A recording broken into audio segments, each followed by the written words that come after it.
како и пратеник кој што доаѓа од Скопскиот регион,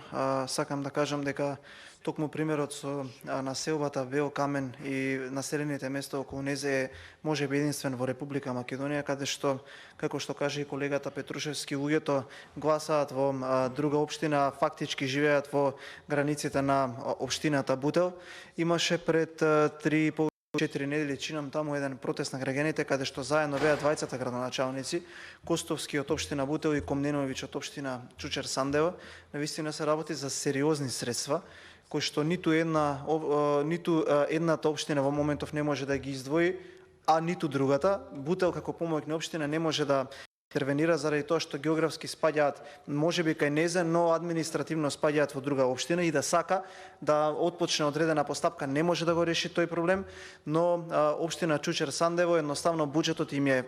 прекомпресиран, премал, а и природно тие граѓани не гравитираат, односно не создаваат одредени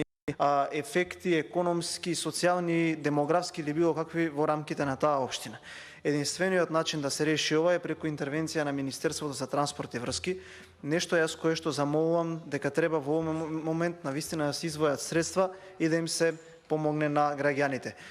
Ова е ветување за парламентарните избори во 2020 година, како што кажа колегата Петрушевски, сме го дале двете партии, од кои што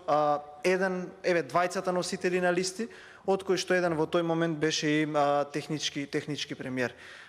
Има волја да се реши ова, јас можам да предложам да се обезбедат средства, да има еден меѓународен состанок, да ги повика министерот за транспорт, премиерот, Министерството за финансии, двајцата градоначалници, и Комненовиќ од Чучер Сандево, и Костовски од општина Бутел, и да покажеме навистина на волја како пратеници да го решиме овој проблем. Затоа што еден ваков редок пример на преклопување на надлежности помеѓу две општини навистина можеби нема никаде во државата, и додека трае префрлувањето на топката, навистина луѓето ќе го имаат овој проблем. Да живеете на толку блиско, едноставно на толку урбано населено место на 5 или 6 км чинам од центарот на градот Скопје, а да се префрлува вака топката со години не е коректно и од едни и од други. Затоа јас велам, еве сега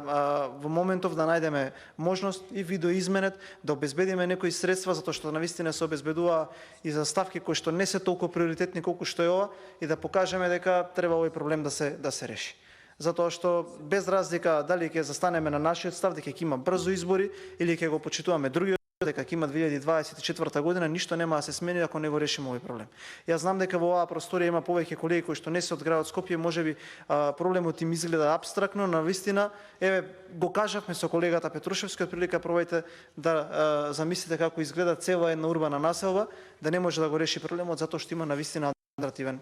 проблем и проблемот административен карактер. Уште еднаш ќе замолам јас исто како колегата Петрушевски да го усвоиме овој амандман, да им дадеме простор на Министерството на транспорт и врски како министерство кое што е задолжено и во неговиот опис стојат овие работи да го реши овој проблем и заеднички да им помогнеме на граѓаните од тие населби. Благодарам.